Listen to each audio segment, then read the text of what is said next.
Assalamualaikum warahmatullahi wabarakatuh. Perkenalkan, nama saya Dewi Susanti dari kelas 2 EPA 2 Fakultas Farmasi Universitas Bakti Kencana. Di sini saya akan menjelaskan tentang prinsip dasar desain obat. Kimia medisinal adalah ilmu tentang bagaimana menemukan mendesain dan mengembangkan obat baru. Penentuan molekul target merupakan tahapan awal yang krusial. Di sini ada molekul yang di dalam tubuh bisa menjadi target kerja obat, yaitu 1. Protein merupakan makromolekul yang paling banyak menjadi target kerja obat. Protein dapat berupa reseptor, enzim, dan protein transport.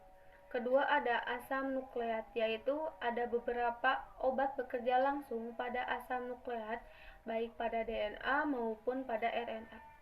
Ketiga, ada organel sel, yaitu organel-organel sel yang dapat menjadi target kerja obat, misalnya ribosom dan lisosom.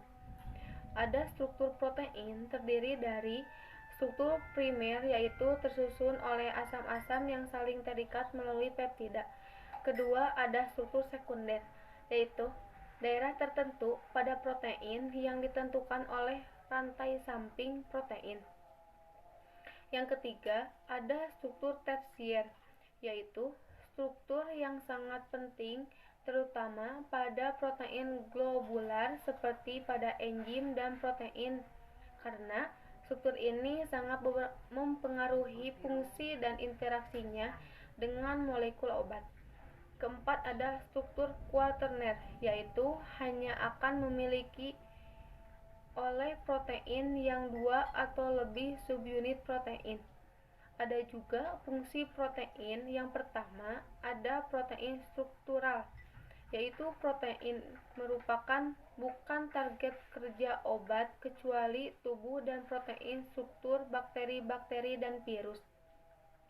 Kedua, ada protein transport, yaitu terdapat pada membran sel yang berfungsi menyeludupkan bahan-bahan kimia penting seperti asam amino, gula, asam nukleat ke dalam sel. Protein juga berperan dalam transport kembali neurotransmitter ke dalam neuron. Ketiga, ada enzim dan reseptor, yaitu protein paling umum menjadi target kerja obat. Keempat, ada protein miscellaneous dan interaktif protein ke banyak situasi dalam sel yang mengharuskan interaksi protein-protein sehingga menghasilkan efek seluler tertentu. Contohnya, polimerisasi tubulin membentuk mikrotubul. Enzim merupakan katalis yang mempercepat berlangsungnya reaksi kimia dalam tubuh. Lalu ada kofaktor, yaitu bagian non-protein dari enzim yang diperlukan pada kerja enzim. Defisiensi kofaktor dapat menyebabkan penurunan aktivitas enzim. Kofaktor dapat berupa ion logam atau molekul kecil yang disebut koenzim.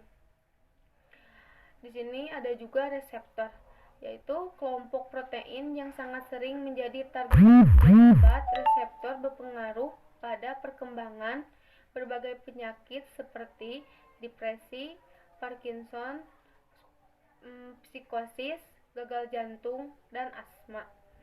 Reseptor itu makromolekul biologis yang menghasilkan respon biologis atas interaksinya dengan molekul obat. Reseptor pada dasarnya merupakan tempatnya kerja dari messenger kimia berupa neurotransmitter, hormon, dan imunomodulator, yaitu ada asam nukleat, dapat berupa DNA atau RNA. Mungkin cukup sekian penjelasan dari saya. Wassalamualaikum warahmatullahi wabarakatuh.